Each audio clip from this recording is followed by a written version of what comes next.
ಬೆಳೆಗಳಿಗೆ ಸೂಕ್ತ ಬೆಂಬಲ ಬೆಲೆ ಸಿಗ್ತಾ ಇಲ್ಲ ಅಂತೇಳಿ ಸಾಕಷ್ಟು ರೈತರು ಆತ್ಮಹತ್ಯೆ ಮಾಡ್ಕೊಳ್ಳೋದ್ರ ಮೂಲಕ ಸರ್ಕಾರದ ವಿರುದ್ಧ ಆಕ್ರೋಶವನ್ನು ವ್ಯಕ್ತಪಡಿಸತಕ್ಕಂಥ ಸಾಕಷ್ಟು ಪ್ರಕರಣಗಳು ನಾವು ಸಮಾಜದಲ್ಲಿ ನೋಡ್ತಾ ಇದ್ದೇವೆ.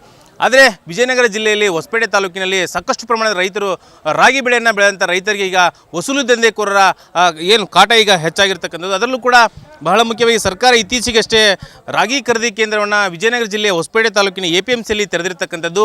ಇಲ್ಲಿ ಏನು ರಾಗಿ ಖರೀದಿ ಕೇಂದ್ರಕ್ಕೆ ರೈತರು ರಾಗಿಯನ್ನು ತಂದಂಥ ಸಂದರ್ಭದಲ್ಲಿ ಅವರ ಬೆಳೆದಂಥ ಬೆಳೆ ಪ್ರಮಾಣ ಕಡಿಮೆ ಪ್ರಮಾಣದಲ್ಲಿದೆ, ಕ್ವಾಂಟಿಟಿ ಇಲ್ಲ, ಕ್ವಾಲಿಟಿ ಇಲ್ಲ ಅಂಥೇಳಿ ನಾನಾ ಕಾರಣಗಳನ್ನ ಹೇಳೋದ್ರ ಮೂಲಕ ರೈತರಿಂದ ಹಣ ವಸೂಲಿ ಮಾಡ್ತಕ್ಕಂಥ ದಂಧೆಗೆ ಇಲ್ಲಿ ಇಳಿದಿರ್ತಕ್ಕಂಥದ್ದು. ಜೊತೆಗೆ ಏನು ಗ್ರೇಡ್ ಅಂತಕ್ಕಂಥ ಏನು ಗ್ರೇಡ್ ಪ್ರಮಾಣ ಇದೆಯೋ ಅದನ್ನು ಗುರುತಿಸ್ತಕ್ಕಂಥ ಏನು ಏಜೆನ್ಸಿ ಇರ್ತಾರೋ ಅವರು ರೈತರಿಗೆ ನಾನಾ ಕಾರಣಗಳನ್ನ ಒಡ್ಡೋದ್ರ ಮೂಲಕ ಹಣವನ್ನು ವಸೂಲಿ ಮಾಡ್ತಾ ಇದ್ದಾರೆ ಅಂತಕ್ಕಂಥ ಆರೋಪವನ್ನು ಕೂಡ ಈಗ ರೈತರು ಮಾಡ್ತಾ ಇರ್ತಕ್ಕಂಥದ್ದು.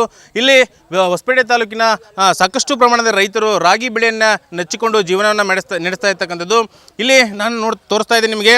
ರೈತರು ಸಾಕಷ್ಟು ಪ್ರಮಾಣದಲ್ಲಿ ಬೆಳಗ್ಗೆಯಿಂದಲೂ ಕೂಡ ರಾಗಿ ಖರೀದಿ ಕೇಂದ್ರಕ್ಕೆ ರಾಗಿ ಬೆಳೆಯನ್ನು ಮಾರಾಟ ಮಾಡಲಿಕ್ಕೆ ಬಂದಿರತಕ್ಕಂಥದ್ದು. ಹಾಗಾಗಿ ಇಲ್ಲಿ ರಾಗಿ ಬಂದಂಥ ರೈತರಿಂದ ಹಣ ವಸೂಲಿ ಮಾಡ್ತಕ್ಕಂಥ ದಂಧೆಕೋರರಿಂದ ರೈತರು ಬೇಸತ್ತು ಹೋಗಿರ್ತಕ್ಕಂಥದ್ದು.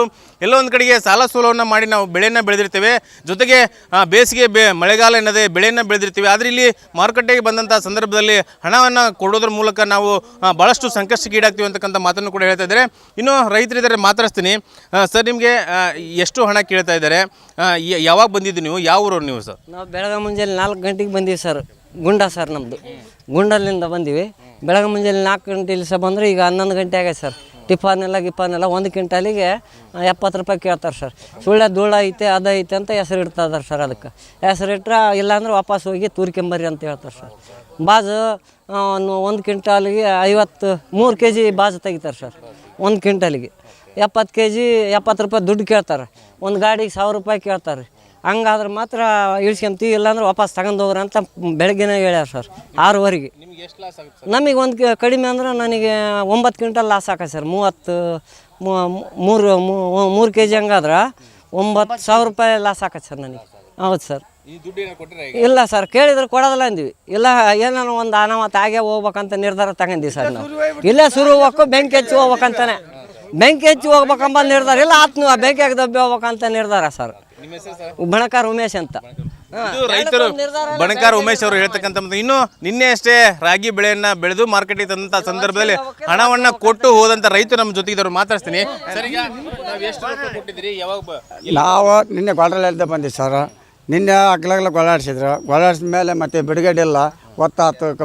ಟ್ಯಾಕ್ಟ್ರಿ ಬಾಡಿಗೆ ಮಾಡ್ಕೊಂಡು ಬಂದಿದ್ವಿ. ಮತ್ತು 1500 ರೂಪಾಯಿ ಕೊಟ್ಟು ನಾವು ಹಾಕಿ ಹೋಗಿದ್ವಿ ಸರ್. 30 ಕ್ವಿಂಟಾಲ್ ಒಂದು ಕಮ್ಮಿ 30 ಕ್ವಿಂಟಾಲಿಗೆ. ಅಲ್ಲ ಸರ್, ಈ ಸರ್ಕಾರದಿಂದ ಈ ದುಡ್ಡು ತಗೋಬಾರ್ದಂತ ರೂಲ್ಸ್ ಇದೆಯಲ್ಲ, ನೀವು ಯಾಕೆ ಕೊಟ್ರಿ?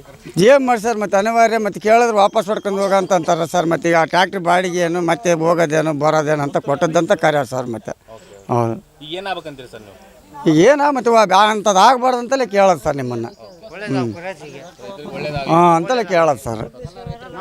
ಸೊ ಇದಿಷ್ಟು ರೈತರು ಹೇಳ್ತಕ್ಕಂಥ ಮಾತು. ಏನು ರಾಗಿ ಬೆಳೆಯನ್ನು ಮಾರ್ಕೆಟಿಗೆ ತರ್ತೀವಿ, ಆದರೆ ಇಲ್ಲಿ ಟ್ರೇಡರ್ಸ್ ಮಾಲೀಕರು ಮತ್ತು ಜೊತೆಗೆ ಏನು ಗ್ರೇಡ್ ಅಂತ ಗುರುತಿಸ್ತಕ್ಕಂಥ ಅವರಿಂದ ನಾವು ಭಾಳಷ್ಟು ಬೇಸತ್ತೀವಿ.